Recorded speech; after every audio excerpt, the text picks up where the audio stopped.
அஸ்ஸலாமு அலைக்கும் வரஹ்மத்துல்லாஹி தஆலா வபரகாத்துஹு. வாங்க ஹாஜியார் அவர்களே, அல்லாஹ்வுடைய கிருபையினால் மதீனத்துல் முனவ்வராவிலே பீர் ஹர்ஸ் என்ற ஒரு அழகான ஒரு இடத்திற்கு நாம் வந்திருக்கிறோம்.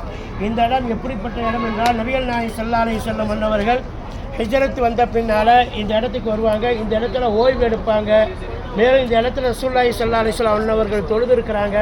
இந்த கிணத்துக்கு பின்னால் அவங்க தொழுத இடம் இருக்கிறது.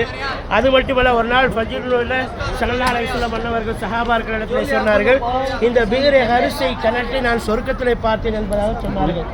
அதனால் ரசூலுல்லாஹி ஸல்லல்லாஹு அலைஹி வஸல்லம் மேலும் சொல்கிறார்கள், இந்த பீர் ஹரிஸினுடைய தண்ணீர் இருக்கிறது, இந்த தண்ணீர் மருந்து என்பதாக சொல்லியிருக்கிறார்கள். மேலும் இந்த தண்ணீர் பரக்கத்தான தண்ணீர் என்பதாக ஸல்லல்லாஹு அலைஹி வஸல்லம் அன்னவர்கள் சொல்லியிருக்கிறார்கள். அதற்காக வேண்டி பரக்கத்துக்கு துஆவும் செய்திருக்கிறார்கள்.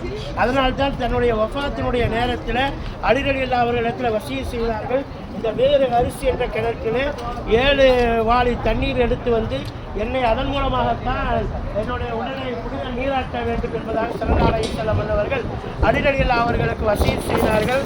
அதன் அடிப்படையில் தான் அல்லாஹ்வோட பெரிய கிருபையினால நபிகள் நாயகம் ஸல்லல்லாஹு அலைஹி வஸல்லம் அவருடைய வஃபாத்துக்கு பின்னால் அவருடைய உடலை அலி ரலியல்லாஹு அவர்கள் இந்த தண்ணீரால் உடல் நீராட்டினார்கள், அவர்களை குளிப்பாட்டினார்கள் என்பதாக நாம் வரலாறுகளை பார்க்கிறோம்.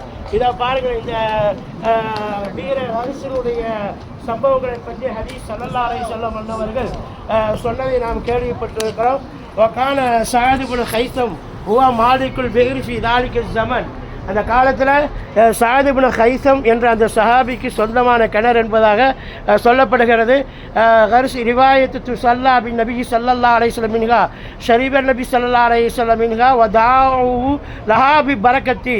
ஸல்லல்லாஹு அலைஹி வஸல்லம் இங்கே தொலை வைத்திருக்கிறார்கள், தொழுதிருக்கிறார்கள், இங்கு தண்ணீர் குடித்திருக்கிறார்கள். மேலும் பரக்கத்திற்காக வேண்டி ஸல்லல்லாஹு அலைஹி வஸல்லம் அவர்கள் துவா செய்திருக்கிறார்கள். ஒரு ஒய்யத்து அன்னவு அஸ்பா அலா பீரி மின் ஆபாய் ஜன்னா, சொர்க்கத்தினுடைய கிணறாக ஸல்லல்லாஹு அலைஹி வஸல்லம் அன்னவர்கள் கனவுகளை பார்த்திருக்கிறார்கள். வசியத்து அலி இப்னு அபீ தாலிப் ரலியல்லாஹு தஆலா அன்ஹு, அலி இப்னு அபீ தாலிப் ரலியல்லாஹு அவர்களுக்கு வசியத் செய்தார்கள், அவர்களுடைய உடலை 7 கிணற்று தண்ணீரால் ரசூலுல்லாஹ்வுக்கு குளிப்பாட்ட வேண்டும் என்பதாக சொல்லியிருக்கிறார்கள். அதன் அடிப்படையில் அவருடைய கடைசி நேரத்தில் இங்குதான் அலி ரலியல்லாஹு அவர்கள் 7 வாளி தண்ணீர் எடுத்து ரசூலுல்லாஹ் அவருடைய புனிதமான மேனியை நீராட்டினார்கள் என்பதாக நாம் ஹதீஸுகளில் பார்க்கிறோம். அல்லாஹ்வுடைய கிருபையினால் கண்மன் நபிகள் நாயகம் ஸல்லல்லாஹு அலைஹி வஸல்லம் தொழுத இடத்துல நாம் தொழுதிருக்கிறோம். அது மட்டுமல்லாமல் அவருடைய தண்ணீரை நாம் குடித்து நம்மளோட உடலில் தடவிருக்கிறோம்.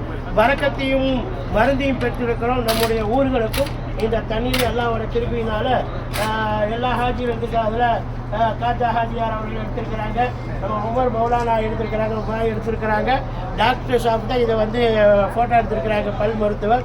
அது வந்து அல்லாஹ் தஆலா நம் ஊர்வாசிகள் எல்லோர்களுக்கும் இந்த நசீபை தருவானாக. ஆமீன். அஸ்ஸலாமு அலைக்கும்.